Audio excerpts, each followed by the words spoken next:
اعوذ باللہ من الشیطان الرجیم بسم اللہ الرحمن الرحیم اللہ اکبر سبحان اللہ الحمدللہ استغفر اللہ الصلاۃ والسلام علیک یا رسول اللہ صلی اللہ علیہ وآلہ وسلم۔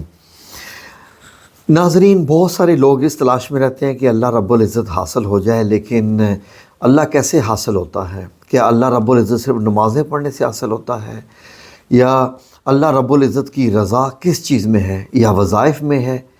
ناظرین، بہت سارے لوگ جو ہے وہ اس معاملے کو کیسے سمجھتے ہیں، وہ خیر ہر ایک کی اپنی اپنی سوچ ہوتی ہے۔ میں آج آپ لوگوں کی خدمت میں کچھ ایسے معاملات پیش کرتا ہوں کہ آپ لوگ سمجھ پائیں کہ اللہ رب العزت کیسے ملتا ہے، یا اللہ کن لوگوں سے خوش ہوتا ہے، اللہ ہم سے چاہتا کیا ہے کہ ہم وہ کریں تو اللہ کی رضا حاصل ہو جائے۔ ناظرین، ایک واقعہ آپ کی خدمت میں پیش کرتا ہوں، اس کے بعد ایک اور واقعہ بھی بتاؤں گا۔ ایک دفعہ ایک گاؤں میں بزرگ رہتے تھے اور وہ ہر وقت عبادت میں لگے رہتے تھے۔ اتنی عبادت کرتے تھے کہ گاؤں والے ان سے جو ہے وہ بڑے خوش رہتے اور ان کی تعریفیں کرتے کہ وہ ہر وقت عبادت میں لگے رہتے ہیں، اور وہ بزرگ بھی اس چیز میں بڑے مطمئن ہو گئے کہ میں اتنا نیک اور پاک باز مشہور ہوں گاؤں میں ہر جگہ پر۔ تو بزرگ نے سوچا کہ چلیں میں چیک کروں کہ میری کرامات کیا کیا ہیں، مجھ سے کیا کیا ہو جاتا ہے کہ میں تو اتنا نیک ہوں اور وغیرہ وغیرہ۔ تو وہ بزرگ اپنی کرامات کو اپنے آپ کو آزمانے کے لیے ایک بار جنگل میں بیٹھ کے اور کپڑا بچھا لیا جنگل میں، اور اوپر بیٹھ کے اور سامنے ایک درخت کی سوکھی ہوئی چھڑی لگا دی، بالکل خشک مردہ درخت کی ایک چھڑی لگا دی، اور اپنا ذکر شروع کر دیا۔ کیا رکھا دل میں کہ جب یہ چھڑی ہری ہو جائے گی، پتے نکل آئیں گے اس کے اوپر، تو میں سمجھوں گا کہ واقعی میری کرامات ہیں۔ تو وہ بڑے مطمئن ہو گئے اور اپنی عبادت شروع کر دی۔ کافی دن بیٹھے رہے، عبادت کرتے رہے۔ اسی گاؤں میں ایک اور شخص بھی رہتا تھا کہ جس سے سب نفرت کرتے تھے، کہ اس کے اندر کافی برائیاں تھیں، تو وہ مشہور تھا کہ وہ شخص اچھا نہیں ہے۔ اس نے بزرگ کا پوچھا تو گاؤں والوں نے بتایا کہ وہ تو بیٹھے ہوئے ہیں، جنگل میں بیٹھے ہیں، اپنی عبادتیں کر رہے ہیں۔ تو اس کا دل چاہا کہ میں بھی نیکی حاصل کر لوں، میں تو ساری عمر ایسے ہی گزار دی ہے۔ وہ بھی کپڑا لیا اور بزرگ کے ساتھ بیٹھ گیا، اور ان کو گاؤں والوں نے چھڑی کا بھی بتایا ہوا تھا، تو اس نے بھی اپنے سامنے ایک چھڑی لگائی اور بزرگ کے کچھ فاصلے پر ہی بیٹھ گیا، تقریباً ساتھ ہی۔ بزرگ نے جب وہ دیکھا کہ یہ کون ہے، یہ تو اوباش نوجوان ہے، یہ کہاں کہ میرے ساتھ بیٹھ گیا ہے، تو اس بزرگ نے، اس نیک شخص نے اسے کہا کہ پرے ہو کے بیٹھو، تم کدھر آ کے بیٹھ گئے ہو؟ تو اس نے کوئی جواب نہ دیا، اور اس نے کہا جی کہ آپ اپنا کام کریں۔ تو اس نے بھی کپڑا بچھایا اور بیٹھ گیا، اور یہ اب دیکھ رہا تھا کہ یہ بزرگ کر کیا رہا ہے، مجھے کیسے پتہ چلے کہ یہ کیا کر رہا ہے تاکہ میری بھی چھڑی ہری ہو جائے۔ تو وہ بیٹھا رہا۔ تھوڑی دیر کے بعد ایک بچے کے رونے کی آواز آئی وہیں پر۔ اب وہ بزرگ بھی آنکھیں بند کیے بیٹھے ہیں، بزرگ نے بھی آواز سنی، آنکھیں بند کی، اپنی عبادت میں لگے رہے۔ تو اتنے میں وہ جو بندہ تھا وہ بھی آنکھیں بند کی، پھر بچے کے رونے کی آواز آئی، بزرگ کی آنکھیں بند رہی، لیکن اس شخص نے اپنی آنکھیں کھولی، دائیں بائیں دیکھا، کہیں بچہ نظر نہ آیا، لیکن آواز بچے کی پھر سے آئی۔ اب وہ بندہ کھڑا ہو گیا، اب وہ کھڑا ہو کے دیکھنے لگ پڑا کہ بچے کی آواز کہاں سے رونے کی آ رہی ہے۔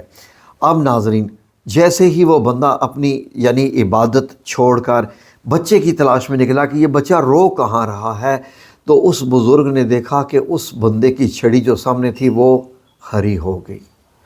ناظرین، یہ کیا ماجرا تھا کہ اس بندے کی چھڑی ہری ہوگی، اس پہ پتے نکل آئے، اور بزرگ کی چھڑی ویسے کی ویسے ہی سوکھی کی سوکھی رہ گئی۔ اس بزرگ نے وہاں پر یہ پا لیا کہ بچے کی آواز سے وہ ہمارے لیے ایک امتحان تھا کہ اللہ کی عبادت تو تم کرتے ہی ہو، کیا کسی کا دکھ درد بھی تم سمجھتے ہو؟ ایک بچہ رو رہا ہے جنگل میں، اگر وہ اکیلا ہے اور ہو سکتا ہے اس کے ماں باپ مر گئے ہوں، تو پہلے اللہ کی مخلوق کا دھیان کرو کہ کون تکلیف میں ہے، اس اللہ کے جو مخلوق ہے اس کی طرف متوجہ ہو جاؤ، تو وہ چھڑی جو ہے اس کی ہری ہوگی۔ اور پھر بزرگ نے بھی اپنا کپڑا ہٹایا اور اٹھا کے چل پڑا، اور پتہ چل گیا کہ واقعی یہ اللہ کے رب العزت کے معاملے کچھ اور ہیں۔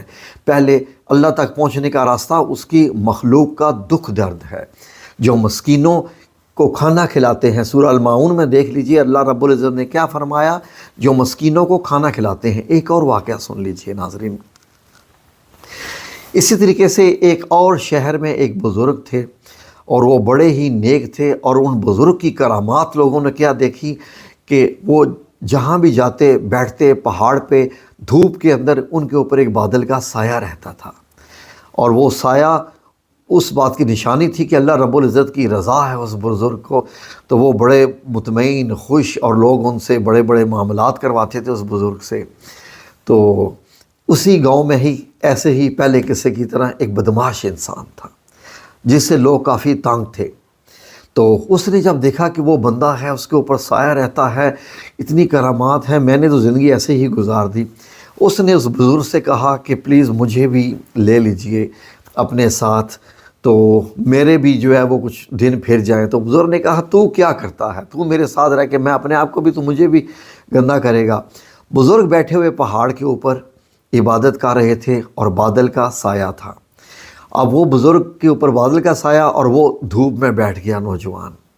اب جب وہ بیٹھا تو عبادت کر رہا ہے، اور بزرگ نے اس سے کہا کہ دور ہو جا میرے پاس سے، تیری نحوست کا سایہ کہیں مجھ پہ نہ پڑ جائے، تیری نحوست کا سایہ کہیں مجھ پہ نہ پڑ جائے۔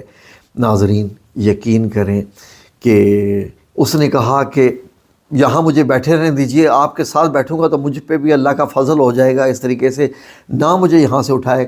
تو اس نے کہا بزرگ نے، نہیں تو دور ہو جا، مجھے تمہارا ساتھ بیٹھنا پسند نہیں آ رہا ہے۔ ناظرین اسی وقت وہ بادل کا سایہ اس بزرگ سے ہٹ کے اس جو ہے وہ بدمعاش انسان جو کہ گناہ گار انسان تھا اس کے اوپر آ گیا۔ اور یقین کریں کہ یہ کیا معاملہ تھا ناظرین، یہ معاملہ تھا کہ اگر آپ اپنے آپ کو نیک سمجھتے ہیں، آپ دن رات عبادت کرتے رہتے ہیں، تو یہ مت سمجھیے کہ اگلا بندہ جو ہے اللہ اس سے دور ہے۔ چند لمحوں کی بات ہوتی ہے، ایک لمحے کی بات ہوتی ہے کہ اللہ رب العزت اس سے راضی ہو جائے، اس کے دل کی نیت پھرنے کی دیر ہوتی ہے، اللہ اس کے کتنے قریب آ جائے کچھ بھی نہیں کہہ سکتے۔ ایک اور واقعہ بیان کر دیتا ہوں۔ ایک شخص تھا جس نے 99 قتل کیے ہوئے تھے، یہ تو واقعہ بڑا آپ نے سنا ہوگا۔ تو اس کے دل میں آیا کہ چلو میں توبہ استغفار کر لوں اور میں اب اللہ رب العزت کے قریب آ جاؤں تاکہ مرنے سے پہلے کوئی میری بخشش ہو جائے۔ اس کو پتہ چلا جی کیا کروں جی، کہاں جاؤں۔ وہ ایک بزرگ کے پاس گیا جو کہ بڑے نیک اور پاک باز سمجھے جاتے تھے، اور ان کے پاس گیا اور ان سے کہا جی کہ میں معافی مانگنا چاہتا ہوں اللہ سے، میں بہت گناہ گار ہوں، تو پلیز میرے لیے کوئی دعا کیجئے۔ تو انہوں نے کہا تیرے لیے میں کیا دعا کروں، 99 قتل تو نے کیے ہوئے ہیں جی، تو اس سے اللہ کیسے راضی ہوگا، تو بدبخت دور ہو جا، نکل جا یہاں سے میرے پاس سے، تو اتنا گناہ گار انسان ہے، تیرا سایہ نہ مجھ پہ پڑ جائے۔ ناظرین اس کو اتنا غصہ آیا اس بندے کو، اس نے اس بزرگ کو بھی قتل کر کے 100 قتل پورے کر ڈالے، اس کو بھی قتل کر دیا کہ تو نے مجھے یہ کہا ہے۔ لیکن اس کی دل کی وہ جو آگ تھی وہ نہ بجھی کہ نہیں مجھے اللہ سے معافی مانگنی ہے۔ اس نے کہا کہ لوگوں سے پوچھا جی میں کس کے پاس جاؤں، لوگوں نے کہا کہ اس کو تو نے اور قتل کر دیا، لیکن چل خیر پاس والے گاؤں میں ایک اور بزرگ ہیں تو وہ بڑے اچھے اور نیک ہیں، شاید وہ تیرے لیے اللہ سے دعا کریں تو تیری مغفرت ہو جائے تو تو بخش جائے۔ ناظرین وہ اب اس بزرگ کی طرف چل پڑا، اور چلتے چلتے ابھی راستے ہی میں تھا کہ ملک الموت آ گیا اور اس کی موت آ گئی۔ اب اس کی موت آ گئی، اب فرشتے آ گئے جہنم کے بھی اور جنت کے بھی۔ جہنم کے فرشتے کہتے ہیں کہ ہم نے اس کو لے کے جانا ہے، جنت کے فرشتے کہتے ہیں ہم نے اس کو لے کے جانا ہے، کیونکہ یہ توبہ کی نیت کر چکا تھا۔ تو اللہ رب العزت نے بتایا کہ فرشتوں سے کہا کہ فاصلہ ناپ لو، کیا آدھے فاصلے سے کم ہے تو جہنم کے فرشتے لے جائیں، اور آدھے فاصلے سے زیادہ ہے تو جنت کے فرشتے لے جائے، کیونکہ اس نے توبہ کی تھی۔ اللہ رب العزت نے زمین کو حکم دیا، کیونکہ چند قدم کم تھے، اللہ رب العزت نے زمین کو حکم دیا، زمین وہاں سے بڑھ گئی، لمبی ہو گئی، اور جہاں پر وہ مرا ہوا تھا اب فاصلہ یعنی آدھے سے زیادہ فاصلہ وہ طے کر چکا تھا، تو اس کو جنت کے فرشتے لے کے۔ یہ ہیں میرے رب العزت کے بخشنے کے طریقے۔ تو ناظرین یہ بڑے معاملے عجیب ہیں۔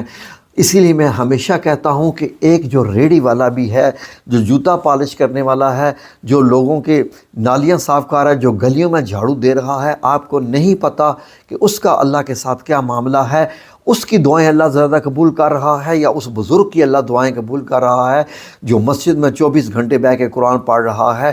اللہ کا معاملہ کس کے ساتھ قریب ہے یہ ہم لوگ نہیں دیکھ سکتے، یہ صرف اللہ رب العزت جانتا ہے کہ کس سے اس کو خوش ہونا ہے، کون سا بندہ کیسے ہے۔ اتنا ذہن میں رکھ لیجئے کہ توبہ، استغفار، غرور اور تکبر سے دور ہونا، اپنے آپ کو نیک نہ سمجھنا، اپنے آپ کو ہمیشہ گلٹی بندوں میں سمجھنا، اور دوسرا غلط بندوں کی بھی رسپیکٹ کرنا ہمارے اوپر ہر بندے پہ فرض ہے، ہر مسلمان پہ فرض ہے۔ یہ نہیں ہے کہ آپ کے سامنے ایک بدمعاش یا گناہ گار آ گیا ہے تو آپ اس سے اس لیے نفرت کریں کہ وہ گناہ گار ہے، نہیں، انسان سے نفرت نہیں کرنی، نفرت گناہ سے کرنی ہے۔ اس کے گناہ ختم کرنے کے بجائے جب آپ اسی انسان سے نفرت کرنے لگتے ہیں تو آپ اللہ کے ہاں بنے ہوئے مقام بھی آپ کے برباد اور تباہ ہو جاتے ہیں۔ یہ ذہن میں رکھ لیجئے۔ تمام باتوں کا حاصل کیا ہوا کہ اللہ رب العزت کی رضا اللہ کے بندوں کے ذریعے ہی ہو سکتی ہے، تکبر ختم کرنے سے ہو سکتی ہے۔ نمازیں بنیادی عمل ہیں، ٹھیک ہے، لیکن اللہ کے بندوں کے لیے دل میں دکھ درد رکھنا، محبت رکھنا، یہ بہت خاص معاملات ہیں، ان کی طرف دھیان دیں تو اللہ رب العزت سے آپ رضا حاصل کر سکتے ہیں۔ باقی جو ہے وظائف کرنا، عاملوں کے پاس جانا، نیور، یہ ساری بات کی چیزیں آتی ہیں۔ پہلے اپنا اخلاقیات درست کیجئے، جب اخلاق انسان کا بہتر ہو جائے تو اللہ اس کے قریب خود بخود آ جاتا ہے۔ جزاکم اللہ خیر۔